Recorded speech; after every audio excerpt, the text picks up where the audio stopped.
Hello, BookTube. I've got a little bit of mail I want to share with you, but also some pictures. Recently, I put out a call for all of you to send me pictures of your Shakespeare, because we're leading up to September, believe it or not, despite the fact that it's very warm and bright, very brassy dog days of summer here in Boston right now. September is right around the corner, and in September we all do ShakeTube, a month-long BookTube event that I'll be doing with a bunch of other BookTubers where we celebrate Shakespeare and read the plays and poems, talk about all sorts of Shakespearean subjects. So recently I put out a call for you to send me pictures of your Shakespeare, and I said, by way of being neighborly, be sure those pictures include your dogs. And the initial wave were from obstreperous Weisenheimers who decided to send me pictures of their Shakespeare with their cats, even though I not only play for the other team, I am the captain of the other team. But recently, more pictures have come flooding in, and they are mostly wonderful. And I wanted to share some of those with you, including this one. Look at that reading nook. Will you look at that? And of course, the dog is sound asleep and has commandeered the chair. There's Shakespeare on the floor. But my eye was drawn to the shelf up here, where right next to Wolf Hall is a couple of historical novels by George Garrett, who is now completely forgotten. He's completely out of print. But Entered from the Sun is the greatest Christopher Marlowe novel that's ever been written, out of thousands that have been written. And The Succession is a big, walloping great late Tudor era historical fiction. This guy did no wrong. He's incredible. So it was very nice to see that on the shelf. And then we have this magnificent fellow.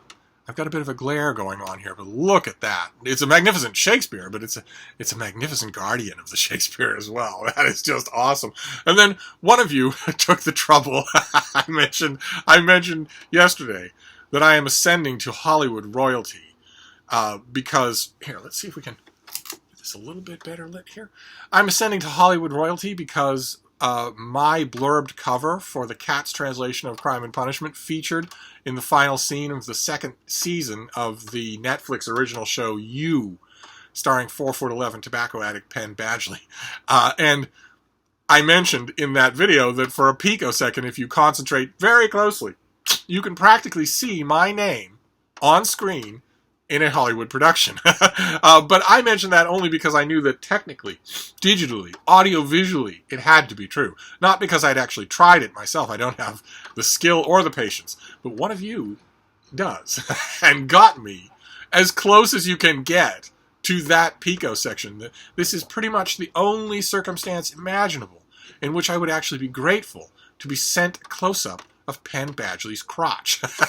Because there it is. There it is. That is the closest my correspondent could get to the cover of that Crime and Punishment. And you can, if you concentrate really hard, you can't see it in the glare of this video, but if you concentrate really hard, you might be able, is there anything I can do about that? You might be able to spot my name on camera in that scene. So very nice. Very grateful. Then another one of you sent me this. This picture has not been cooperating any time that I've tried this. There is another tiny dog with a huge Shakespeare volume. Very, very nice. I mean, much as I'm loving seeing all these cute, adorable, kissable faces, not Penn Badgley's, okay? Get your mind out of the gutter. But much as I'm loving seeing all these cute faces, I'm also loving the original purpose of the request, which is to see what your Shakespeares look like. I am, as I have made no pretense of hiding, the nosiest person on BookTube. I would love to see every detail of every one of your libraries, and your kitchens, and your bathrooms. Now, this isn't to say in this recent cavalcade of pictures that there haven't still been obstreperous Weisenheimers, backsliders, and one of you had the nerve to go canonical on me by sending me this. That is the great P.D. James. And a cat. There's no Shakespeare in the picture, but this is clearly meant to quell my objections to the feline intrusions in my email. And it doesn't, okay? Because that may be the great P.D. James, but the great P.D. James is also dead, so that shows you what you get. And you know how I know she's dead? Because I quite literally wrote her obituary for the Washington Post. So let's have no more of this, okay? We want more of this. Ooh, boo, boo, boo. Oh, You've gone on me again. There you go. Oh, look at that face. Ooh. And again, once again, that dog is even smaller than Frida, which is an amazing thing. But anyway, those are the cavalcade of pictures. And then I have a little bit of mail, some periodicals, and one package that I think is from my favorite non-Penguin publisher. Yeah, W.W. Norton. So we'll see what that is. And the periodicals don't have anything to do with books. They have to do with travel in one way or another. And that kind of amazes me. One of them is Conde Nast Traveler. This is a magazine that I subscribe to. I don't know what that is. I don't want to know what that is either. I subscribe to this magazine and magazines like it en masse after 2016. And I let subscriptions to a whole bunch of political magazines lapse because I just didn't see any point in working my blood pressure with anything like that. I wanted completely inoffensive, completely non-blood pressure magazine coverage. And so I subscribed to this, and I renewed my subscription to Architectural Digest and all that sort of stuff. And in 2020, I just assumed that these magazines would go out of business. No matter how well financed they are, Conde Nast pushes a whole amount of money into this thing. And so do all the other high-end, glossy, square-bound travel magazines. They have huge amounts of deep pockets behind them. But what are you going to do with a magazine like this? This is a magazine entirely dedicated to exotic destinations, to exotic trips and routes and sights you can see. And the bulk of that international, ostentatiously wealthy travel industry is propped up by wealthy Americans.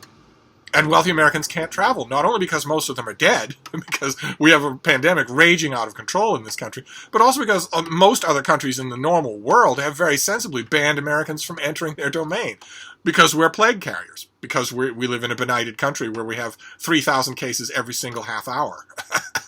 So I was kind of surprised to get this new issue. I mean, it looks great. The magazines like this, Conde Nast is probably my favorite. They have lots of high-end ads filtered throughout and designed to look like articles, but they also have full-length articles, often by very talented writers, writing about these places that I have been to, but that I will never visit again. So this was kind of wild. Now that's bothering me. Let's turn it off, see if it's any better. Sorry, the lighting's going to be an issue here since I'm not using my phone.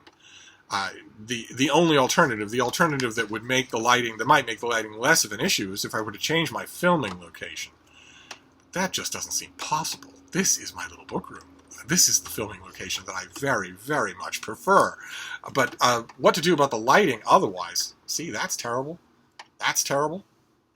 I don't know what to do. I'll have to figure it out. I'm not going to get a light. Okay? Some of you suggested that, but I'm not going to do it. I already spent $4 on a tripod that I now don't use because I'm using my laptop. I'm not going to waste any more money. But anyway, the other thing that came in the mail, the other periodical, was the Martha's Vineyard Gazette.